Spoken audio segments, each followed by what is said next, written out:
베드로가 이런 말을 하고 있을 때 말씀을 듣고 있던 모든 사람들 위에 성령께서 내려오셨습니다. 베드로와 함께 온 할례 받은 신자들은 하나님께서 선물로 주신 성령을 이방 사람들에게까지 부어주시는 것을 보고 깜짝 놀랐습니다. 이방인들이 방언을 말하고 하나님을 찬양하는 것을 그들이 들었기 때문입니다. 그때 베드로가 말했습니다. 이 사람들이 우리와 마찬가지로 성령을 받았으니 이들에게 물로 세례를 주는 것을 누군들 막을 수 있겠습니까? 베드로는 그들에게 예수 그리스도의 이름으로 세례를 받으라고 명하였습니다. 그때 그들은 베드로에게 자기들과 함께 며칠 더 머물다 가라고 부탁했습니다. 인 한해의 말씀입니다. 아멘. 할렐루야. 12월은 하나님의 자녀는 하다라는 주제를 가지고 제레미야 영역에서 말씀을 전하고 있습니다. 기억하시면 모르겠지만 우리 첫 번째 주에는 뭐였죠? 하나님의 자녀는 말씀에 순종한다는 제목을 통해서 말씀에 순종한다는 것은 곧 내가 예수님을 믿어 하나님의 자녀가 되었다는 사실을 확신하는 것이며 그것이 우리에게 주어진 가장 큰 복이라고 전하였습니다. 그 둘째 주에는 기쁨이 충만하다는 제목으로 예수님을 믿고 성령이 임할 때 예수님 나라를 지켜주신 분이라는 것을 깨닫기 때문에 예수님과 동행하는 것이 항상 기쁘기 때문에 기쁨이 충만하다고 전했습니다. 그 셋째 주에는 믿음 증명사가 있으신가요? 라는 제목을 통해서 인생의 고난과 시련이 닥쳤을 때 믿음으로 기도하여 고난을 극복해 나가는 사람이 바로 믿음의 증명서를 가진 자라고 전하였습니다. 그 지난주에는 하나님의 자녀는 여호와를 의지한다라는 제목으로 하나님 나라의 비전은 세상을 의지하는 사람에게 주어지는 것이 아니라 하나님의 뜻대로 살아가는 자에게 하나님을 의지하는 자에게 성령 역사하심을 통해서 말씀이 증거되며 승리할 수 있다고 전하였습니다. 그리고 오늘은 하나님의 자녀는 성령 충만하다라는 제목으로 은혜의 말씀을 선포하고자 합니다. 자, 우리 친구들 이 사람의 이름이 뭔지 아나요? 오늘 본문에 나오는 사람이 누굴까요? 베드로라는 친구가 시시하는 그 친구가 똑같이 생겼어요. 자, 이 베드로는 예수님의 제자로서 원래는 고기를 낚는 어부였어요. 어부가 뭔지 다 알고 있죠? 네, 이 어부 친구가 있는데 예수님이 그때 베드로를 부르시고 예수님의 제자로 삼으셨어요. 그래서 베드로는 예수님을 졸졸졸 쫓아다니면서 예수님의 모든 말과 행동을 눈으로 보고 듣고 가르침을 받았어요. 예수님이 기적을 주로 베푸셨던 곳이 어딘지 혹시 아나요? 무슨 예수님이 기적을 베푸시고 사람들을 돌보시며 주로 사역했던 곳이 바로 갈릴리 지역이에요. 예루살렘 보면은 맨 위에 이스라엘 위에 이렇게 바다가 하나 있는데 그 호수 그 지방이 다 갈릴리 지역인 거예요. 자, 이 갈릴리 지역은 유대인들보다 이방인들이 더 많았던 곳이에요. 이 지역에 이방인들이 많았던 이유가 있어요. 그 이유가 뭘까요? 자, 갈릴리 호수가 컸는데 그 호수에 뭐가 많을까요? 가장 많은 호수에 많은 게 뭐예요? 물고기가 진짜 많았어요. 그물만 던지면은 물고기가 잡히는 곳이었단 말이에요. 그래서 이 사람들이 이 물고기를 잡기 위해서 많이 몰렸지만은 그만큼 더 많은 사람이 몰리기 위해서는 뭐가 하나 필요했어요. 뭐냐면은 바로 이 물고기가 어느 곳에 쓰이냐는 것이죠. 우리는 성경 보면서 어부들은 가난하고 어부들은 뭐 힘들겠다 막 이 생각하잖아요, 그죠? 근데 사실 그렇지 않아요. 이 로마 시대에는 로마인들이 가장 좋아하는 음식이 있어요. 그게 뭐냐면 바로 첫 번째 왼쪽에 있는 저 사진 있죠? 저게 바로 로마인들이 정말 즐겨 먹는 가룸이라는 젓갈이에요. 이 생선 피쉬 오일을 아주 즐겨 먹었는데 이거는 음식에서 사실 가장 필요한 거였어요. 그리고 또 하나는 바로 옆에 있는 것인데 생선 머리와 몸통을 잘게 따다다닥 썰어가지고 소금에 절여서 스튜로 만든 살사멘툼이라는 음식이에요. 이 두 개는 정말 많은 사람들이 먹었어요. 로마인들에게 필수품이었어요. 그리고 로마인들이 진짜 맛있게 먹는 것이 하나가 있는데 그게 뭔지 알아요? 자, 훈제 생선이에요. 연기를 쫙 말려가지고 연기를 쫙 받은 그 훈제 생선을 정말 좋아했어요. 그래서 이 훈제 생선이 미역과에 한 바구 있으면은 황소 100마리랑 같은 값을 잡도록 아주 귀한 음식이었다는 거예요. 그래서 어부들은 모두 다 부자가 아니지만은 때로 어떤 사람들은 독식하면서 부자였다는 거예요. 그래서 이 어부로 돈을 많이 번 사람은 내가 이걸로 돈 벌었다는 걸 과시하기 위해서 집안의 바닥에 모자이크로 자기의 배와 생선을 그려놓고 나 이걸로 성공한 사람이라는 것을 나타내는 지역이었다는 거예요. 그리고 그 가운데 얼마 만에 모였으면 그 갈릴리 호수 주변에 무려 16개의 항구가 있었어요. 그만큼 이방인이 정말 많은 곳이었어요. 예수님은 그곳에 가셔서 많은 사람들에게 민족을 가리지 않으려고 하나님의 말씀을 선포하고 가르쳤다는 것이에요. 그리고 아픈 사람들을 고쳐주시고 모이는 모든 사람들에게 하나님의 말씀을 선포하셨어요. 예수님은 그것을 자기의 모든 사역이었다는 것이죠. 자, 우리 지금 이 이야기는 많이 알고 있죠. 그런데 예수님의 제자들은 예수님과는 조금 달랐어요. 예수님은 모든 사람들에게 만나는 사람들마다 다 하나님의 복음을 전하였다면은 제자들은 그러지 않았다는 것이에요. 자, 제자들이 함께 예수님이 부활하신 후에 제자들이 다 같이 모여서 예수님과 함께 식사를 하고 있었어요. 근데 그때 예수님이 말씀하세요. 얘들아, 예루살렘을 떠나지 말고 내 아버지께서 약속하신 그 선물을 기다려라. 아버지께서 너희들에게 성령을 선물로 주실 것이다 라고 말씀하셨다는 거예요. 그리고 예수님들은 모든 제자들에게 또 다시 말씀하셨어요. 그 말씀을 우리 한번 같이 읽어볼게요. 자, 누가 더 크게 읽을까 한번 볼까요? 자, 시작. 성령이 너에게 오시면 너희는 권능을 받아 예루살렘과 온 유대와 사마리아와 그리고 땅끝까지 가서 내 증인이 될 것이다. 아멘. 예수님이 말씀하셨어요. 너희가 성령의 권능을 받으면은 예루살렘과 온 유대와 사마리아와 그리고 땅끝까지 가서 내 복음을 전하는 증인이 될 거야 라고 말씀하셨다는 거예요. 하나님의 복음을 온 땅에 전하라고 말씀하셨던 것이에요. 근데 이 말씀은 예수님께서 하나님 나라로 올라가시기 직전에 제자들에게 대놓고서 마지막으로 명령하셨다는 것이에요. 근데 이 말씀을 듣고서 제자들은 분명히 말씀을 다 같이 들었는데 서로 다른 생각과 행동을 하게 됩니다. 제자들은 모두 다 예수님 말씀 듣고서 야, 우리 다 같이 복음 전하러 가자 하고 간 게 아니었어요. 그들은 두 가지 부류가 있었습니다. 바로 헬라파와 히브리파로 나뉘는 거예요. 히브리파는 이스라엘 밖을 벗어나지 않았던 이 히브리파 제자들, 구원은 아브라함의 자손인 유대인들에게만 있기 때문에 예수님을 믿지 않는 내 민족, 내 백성들에게 가서 그들에게 복음을 전해 구원을 받아야 한다고 생각했던 것이에요. 그리고 반대로 헬라파는 개방지였기 때문에 무슨 소리야, 모든 민족에게 다 말씀을 전해야지, 그게 우리 사명 아니야? 하면 서로 대립하게 했다는 것이에요. 분명히 같은 말씀을 들었는데 서로 다르게 이해하고 있는 것이죠. 왜 둘은, 이 제자들은 예수님의 말씀을 마지막으로 명령까지 하신 그 말씀을 다 같이 들었는데 어떤 애들은 이렇게 말하고 어떤 애들은 왜 저렇게 말하고 있을까요? 왜 그럴까요, 우리 친구들? 예수님의 말씀은 하나였지만은 이 제자들이 서로 다른 것은 예수님의 말씀을 들었지만 그들의 생각이 바뀌지 않았기 때문이라는 거예요.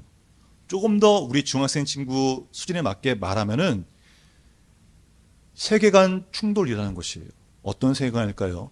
유대인이 아니면 구원이 없다는 그 세계관과 땅끝까지 복음을 전하라는 그 예수님의 말씀이 서로 충돌했기 때문에 그들의 세계관 가운데 이거는 아니지라고 말하면서 오직 구원은 유대인들에게만 있다고 말하는 히브리파가 생기게 된 것입니다. 자, 히브리파 여자들은 당연한 거예요. 그들은 어려서부터 배우고 들었던 것이 다 이런 것이었어요. 주변의 모든 사람들이 그렇게 말하고 행동하기 때문에 하나님의 구원은 아브라함의 자손인 자신들에게만 있다고 생각했습니다. 인류의 시작이 누구였습니까? 아담과 하와죠. 하지만 노아의 방통에 노아 죽고 또 쭉 이어보면 결국 아브라함의 자손, 자신들만이 인류의 시작이었기 때문에 세상의 중심이었다는 그 가치가 있었습니다. 다른 사람은 중요한 거 아니에요. 다른 민족은 중요하지 않아요. 그들은 그저 흩어지는 안개일 뿐이고 오직 아브라함의 자손인 우리들만이 인류의 중심이고 전 세상의 중심이라는 그 세관이 있었기 때문에 자신들만 구원받으면 된다라는 생각이 있었다는 것이에요. 그런데 자신들의 민족도 하나님의 아들 그 예수 그리스도를 믿지 않았으니까 어떻게 돼요? 그들에게 가서 복음을 전하고 그들이 정말 예수를 믿어서 구원받게 하는 것이 바로 자신들의 세상의 중심적인 사고방식으로 당연히 유대인들은 구원받아야 되니까 그래서 복음을 전하겠다는 겁니다. 베드로도 그들 중에 한 명이었어요. 그런데 어느 날 고난이 닥쳐옵니다. 예루살렘 교회에 어둠이 점점 다가오기 시작했어요. 그 어둠은 바로 예루살렘에 큰 박해가 있어서 예수님의 제자들을 제외하고는 믿는 모든 자들이 다 쫓겨내가 되었습니다. 그 쫓겨난 곳이 바로 사마리아와 유대였어요.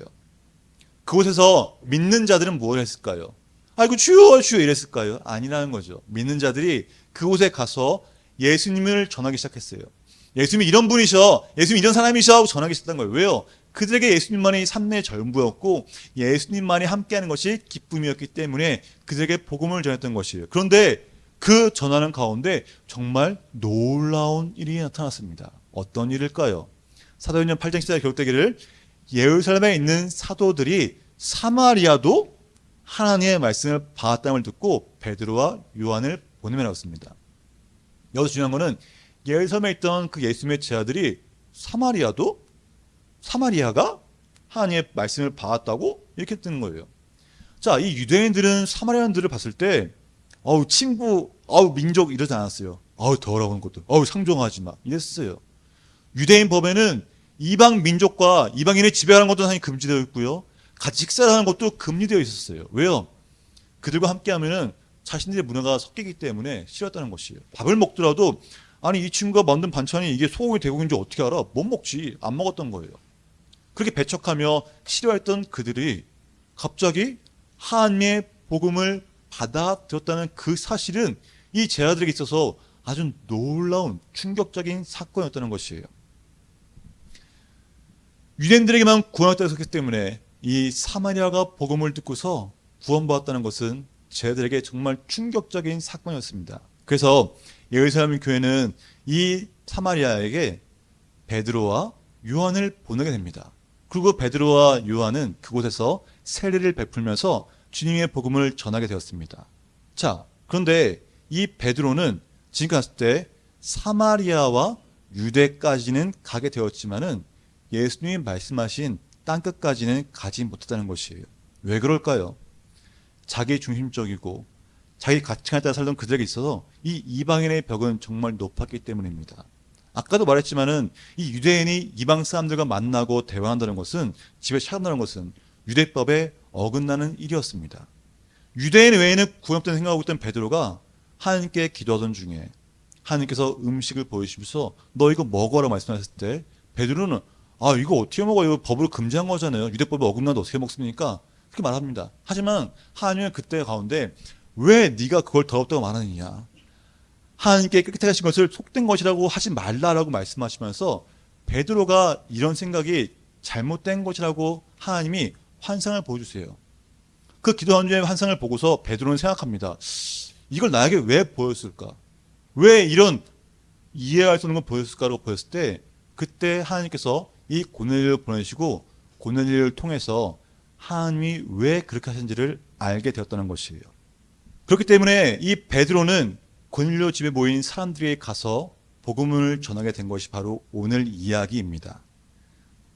베드로가 전한 건 다른 게 아니었어요. 예수를 믿는 사람은 다 그분의 이름으로 죄를 용서받는다는 라고 말씀을 증언했다는 것이에요.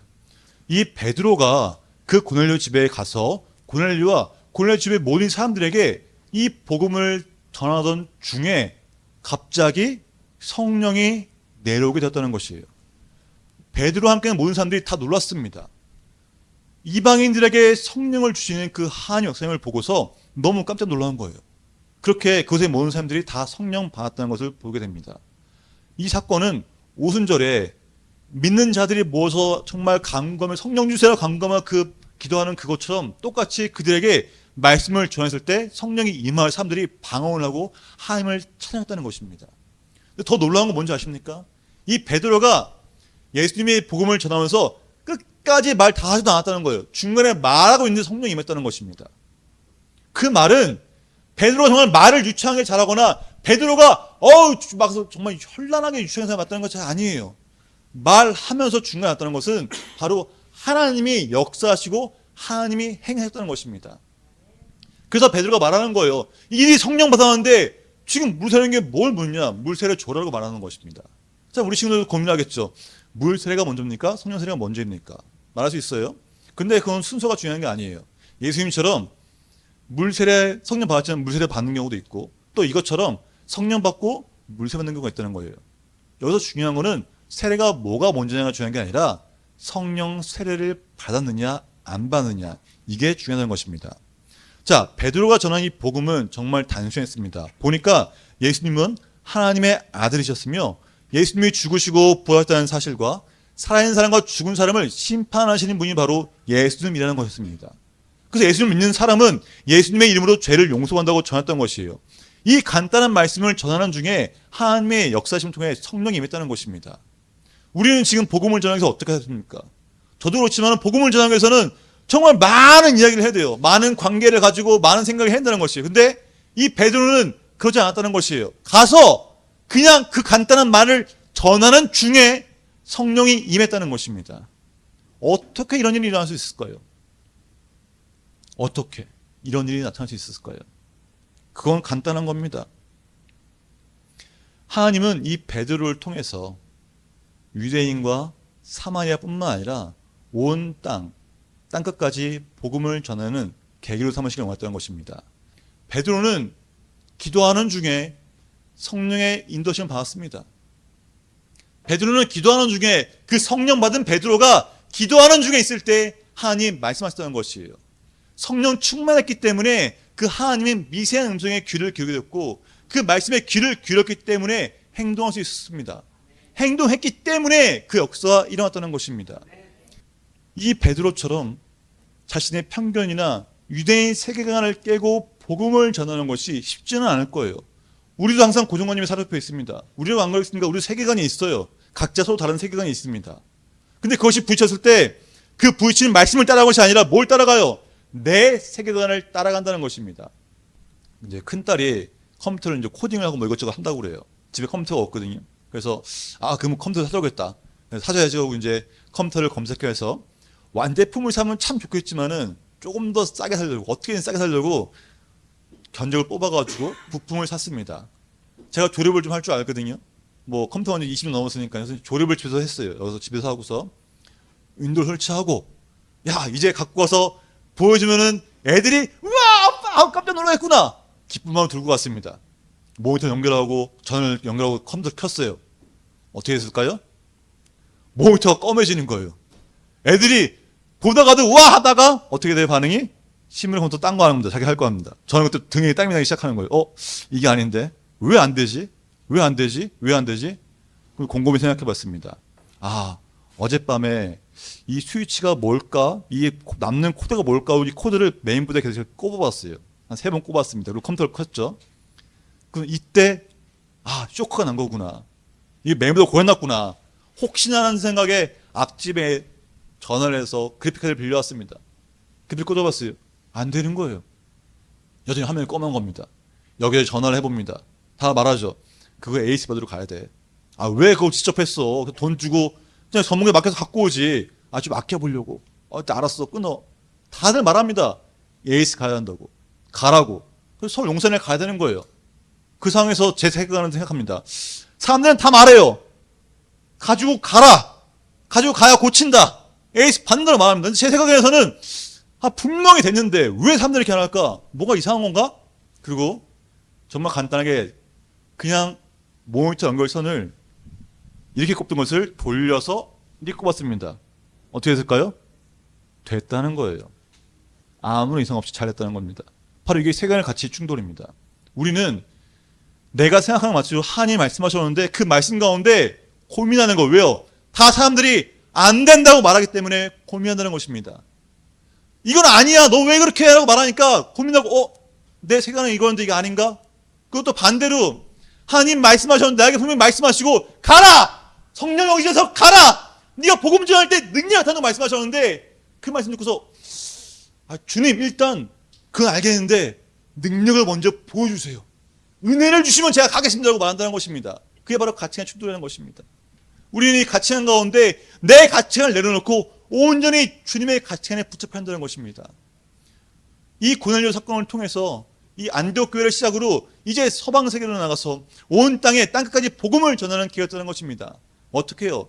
성령님이 이끄셨기 때문인 것이죠. 우리 삶 가운데 그 능력이 나타나는 것은 성령의 이끄심을 받아 나아간다는 것입니다. 이래서 안 되고 저래서 안 되고 이렇게 되면 안 될 것이라고 생각할 때가 많지만 그걸 내려놓고 온전히 성령님이 그곳을 인도하시는 가운데 하나님의 말씀에 귀를 기울이고 그 말씀을 따라갈 때 역사심이 있다는 것입니다. 안 된다고 생각하는 그 자리로, 내가 볼 때는 이건 안 될 것 같은 그 자리로 성령님은 이끄셔서 그 가운데 하나님 역사를 통해 보여주신다는 것이에요. 정말 저희가 기도하면 느끼는 거지만은 우리는 능력을 간구하지만 그 능력은 언제 나타납니까? 복음을 전할 때 나타난 것이에요. 예수님이 기적을 베푸신 것도 그냥 뭐 잘 살라고 베푸신 게 아니었어요. 복음을 전하기 위해서, 이 말이 정말 진리라는 걸 보여주기 위해서 말씀을 전하시면서 기적을 행하신 것입니다.